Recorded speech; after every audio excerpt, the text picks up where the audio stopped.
Well, hello everybody. Welcome back to the Tin Man's Quarters channel. I'm your host, Jeffrey the Tin Man Taylor the Scarecrow today. because today's video that I'll be reacting to from Midnight Tales' channel is 5 Disturbed but True Cornfield horror stories. So without further ado, I'm going to turn these lights off, move the camera up here for you guys, and let's get this reaction on the road and in the bag, shall we? Okay, here we go.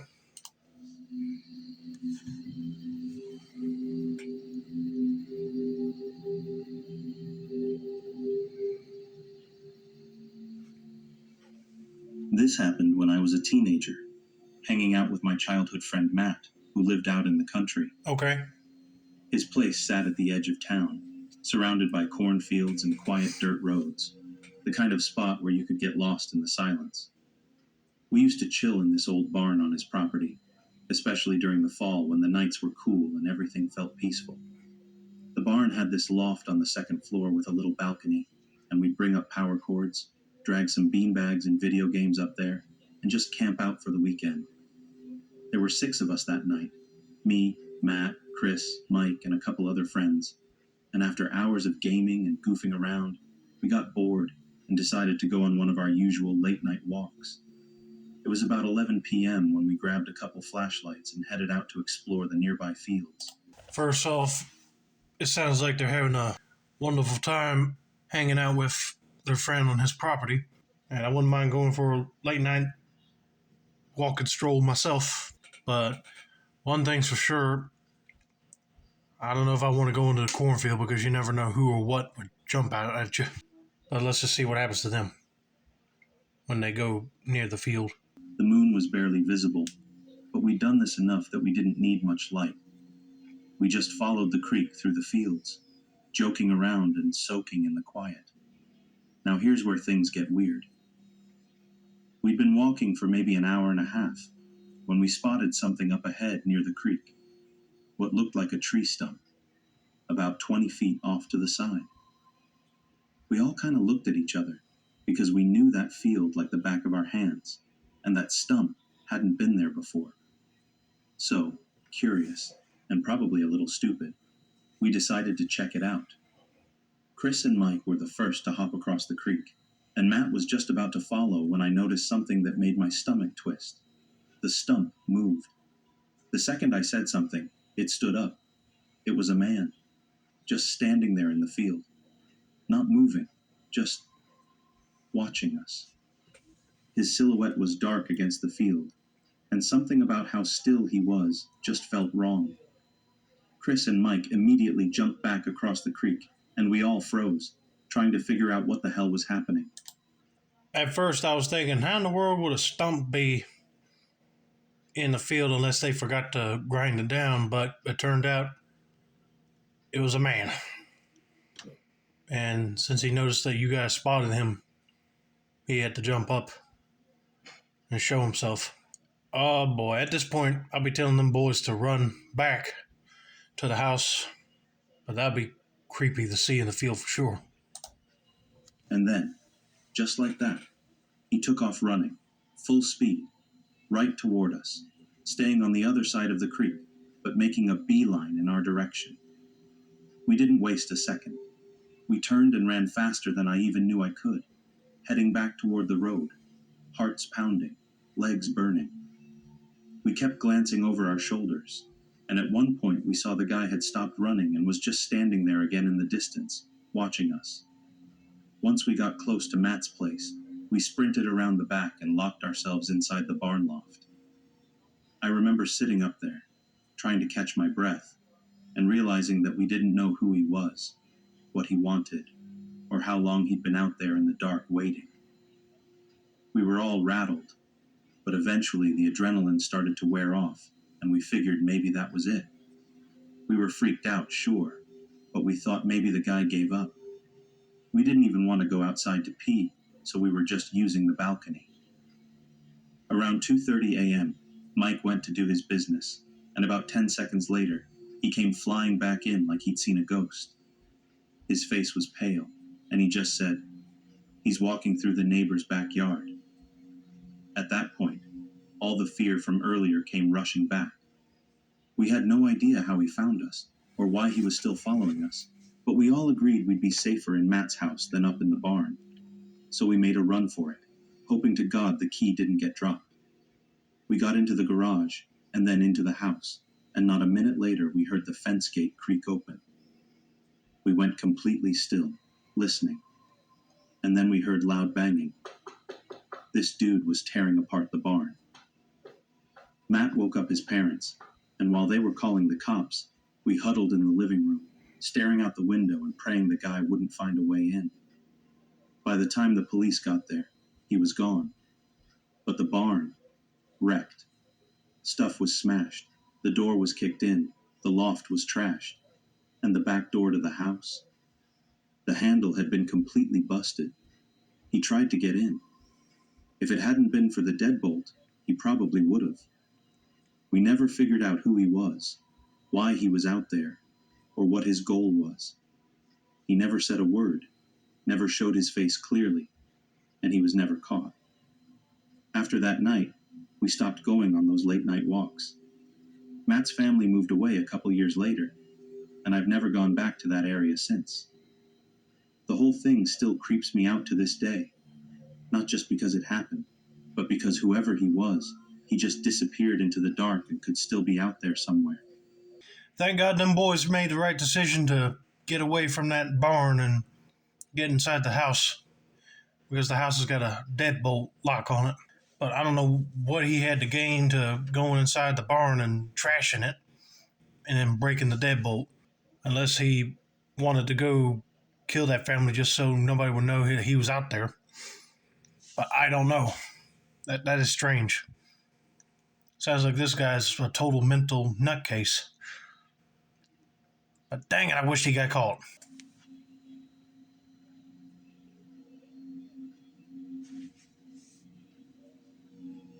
Alright, so this literally happened earlier tonight, and I'm still trying to calm my nerves. I keep replaying it in my head, and honestly, it feels like something straight out of a movie. Except, I was living it. My fiancé and I had spent the whole day visiting family, and we didn't leave their place until about 9 p.m. They live way out in the countryside, like one of those areas where the only thing you'll see for miles is farmland and maybe a random tractor. The roads out there are quiet, especially once the sun goes down, so we were just cruising along, chatting, and thinking about what snacks we were going to grab on the way home. We were about halfway through this massive stretch of road that runs along a cornfield. No houses, no lights, nothing, when we spotted someone standing on the side. And when I say this guy gave off bad vibes, I mean it instantly felt wrong. He wasn't wearing a shirt. He had this dirty, maybe bloody rag tied around his upper arm, and this is the part that made my stomach twist. He was holding a gun. He wasn't looking at us. He was staring out into the corn like he was expecting something to come out of it. As we passed him, still going pretty slow since it's a rural road, he suddenly turned and started running toward our car, and that's when we heard a loud bang. It was the gun. My fiancé didn't even hesitate. He slammed on the gas, and we took off down the road. About 5 minutes later, when we thought we were in the clear, this truck pulled up behind us out of nowhere. At first, I thought I was just being jumpy after what had happened. But nope, this was a whole new level of sketchy. The truck stayed super close behind us, practically kissing our bumper. Oh, I bet you it was that guy with the gun. He probably murdered somebody, ditched the body in the cornfield, and then when you guys rode right by him slowly, he probably figured that they would contact somebody about the situation. That's why he started firing the gun, and now he's trying to chase him down in his vehicle just to see where they go. Our bumper, and started flashing its high beams and low beams over and over. It was like the driver was trying to mess with us or get us to pull over. We tried speeding up, but no matter how fast we went, the truck stayed right on us. And here's the weirdest part. There were plenty of spots where it could have passed us, but it never did. This went on for a solid 30 minutes, and during that time, we kept arguing over what to do. Should we pull into a driveway? Head straight home? Find a police station? Every option felt risky. We finally made it into a small town, and for a second, it seemed like the truck was giving up. It backed off just a little, but the second we turned onto another quiet road, it came right back, creeping up behind us like it had just been waiting. Then, without warning, the truck turned its headlights off completely, but kept following us. It was pitch black and absolutely terrifying. I looked away just for a second to grab my phone from my bag, and when I looked back, the truck was gone, completely disappeared. Neither of us saw where it turned off, or how it vanished that fast. We were so freaked out that we drove straight to the closest 24-hour grocery store and sat in the parking lot for an hour before even thinking about heading home. My heart still hasn't stopped racing. We talked about calling the police, but what were we going to say? A shirtless guy with a gun chased us, and then a truck stalked us for half an hour? We didn't get a license plate. It was too dark, and I'm not even sure if it had one on the front. My fiancé's sleeping with his gun by the bed tonight, and I've got a knife nearby, but I'm still on edge.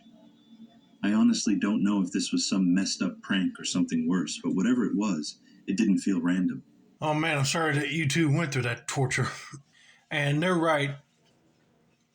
If you call the cops, they're going to ask for a license plate and what type of vehicle it is. If it's dark and that guy had his headlights turned off, you can't even see nothing. But luckily, they were able to lose that guy off of their tail and get home safely.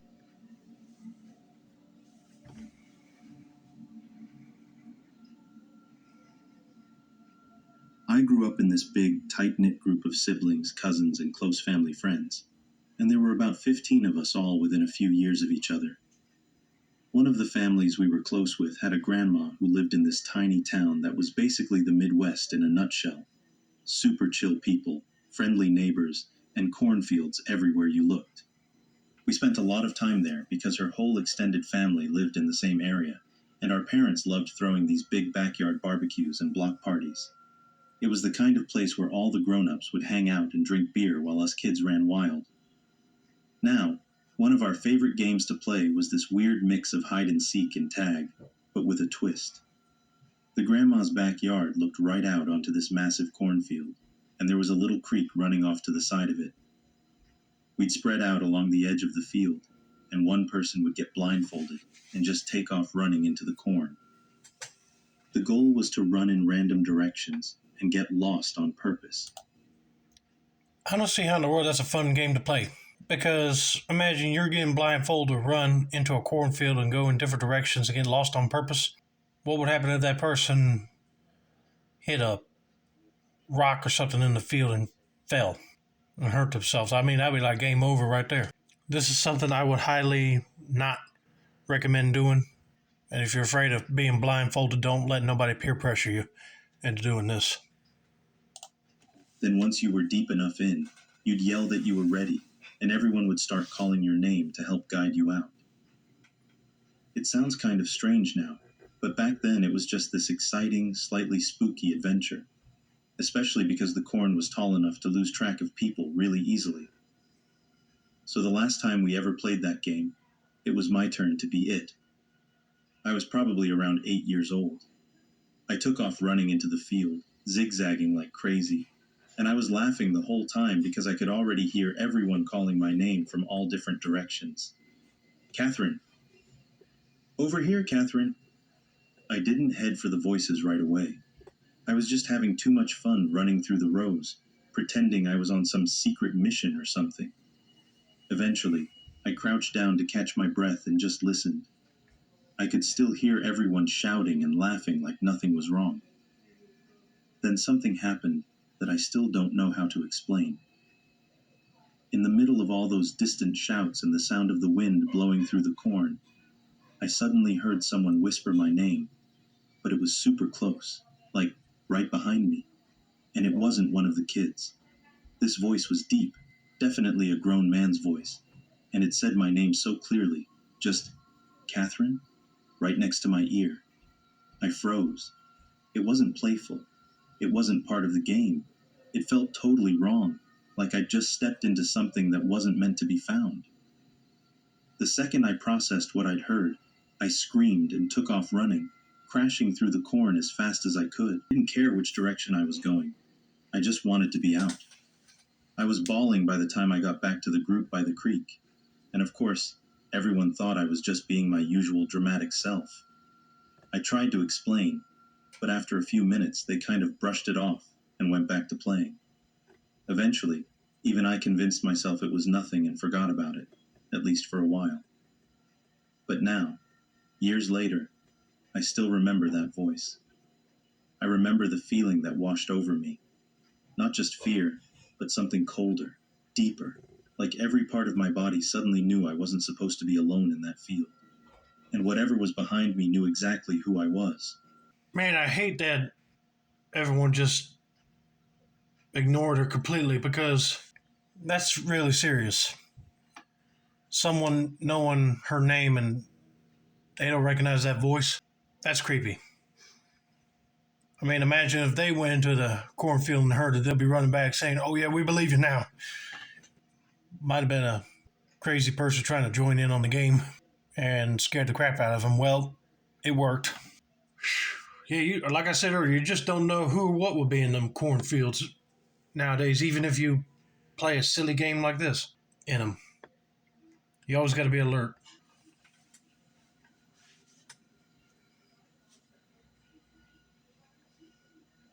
I grew up in this tiny town where everyone either lived on farmland or knew someone who did, so it was normal to hear about a dog or two going missing once in a while.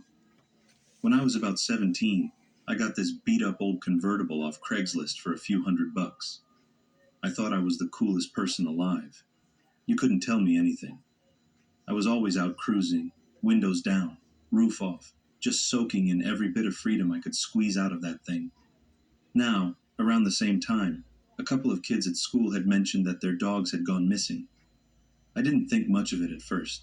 It wasn't rare for dogs to wander off around here, especially with all the rundown fences and wide open space. Then my neighbor's dog disappeared, a little white poodle named Molly. That one hit a bit closer to home since I'd see Molly out in the yard all the time. It was weird, but again, not unheard of. So, 2 nights after Molly vanished, I decided to take my car out to this dirt road on the edge of town. It was one of those long, lonely stretches of road that runs right alongside dense woods on one side and a massive cornfield on the other. There's a little gravel turnout cutting into the field a bit, and I'd parked there a few times before when I wanted some alone time to chill and have a smoke. That night was perfect. Quiet. Pitch black. No houses for a mile. Just me and the night air. I turned the car off, dropped the roof, and leaned back, just enjoying the silence. It is sad to hear that a dog ran away and is missing, but I bet you somebody's in the area and grabbed the dog. And if they're out in that area where this person's describing, just chilling with the top down on the car, they need to be careful because you never know if whoever's probably kidnapping dogs is going to run out and attack you. But I don't know if that's the case, so let's see what happens in the story. After about 10 minutes, I heard something rustling in the corn. At first, I figured it was a raccoon or a deer. Stuff like that's super common out there. But the sound kept coming, and it started to feel intentional, like footsteps, slow ones. That's when I realized someone was actually walking through the corn toward me. I froze. And when I say froze, I mean totally locked up. The car was off, the top was down, and I couldn't move a muscle. Whoever it was could have walked right up, and I wouldn't have done a thing. I kept my eyes forward, trying to stay calm, when I heard the corn shift again. Someone stepping out. Then I heard boots or something heavy walk across the dirt road. They crossed right behind my car, and I could hear their steps hit the gravel pad I was parked on. I looked up, just barely, into the rearview mirror, and saw this large figure, a man I think, walk slowly behind my car, and then disappear into the corn on the other side. No words, no glance, no acknowledgement at all. He had to have seen me. I was sitting right there. But he didn't say or do anything. He just walked through like I wasn't even there. The moment he was out of sight, I started the car and floored it back to town. I told a couple of my friends about it later and kind of laughed it off like it was no big deal. Honestly, I kind of forgot about the whole thing not long after. Then a few months later, I was away at college when my mom called me. She was talking about our family friend Reed, the guy who owned that cornfield and the farmland around it. Apparently, when he went out to harvest, he found several dead dogs scattered throughout the corn. One of them matched Molly's description. I didn't say anything to my mom, but I just sat there, holding my phone, remembering that night. That man in the cornfield. The way he walked through like it was routine. Maybe it was just a weird coincidence. Maybe the guy had nothing to do with it. But something about that night never sat right with me. The hell he did not do nothing with it. He sure did. I knew it. He kidnapped them dogs and killed them and throwed them in the cornfield. And he should have told his parents about that night when he saw that guy walking out of the cornfield. Maybe they could put a report in and say they could go try to find that guy. Because I bet you he's probably still out in the area. That is disturbing. Good lordy.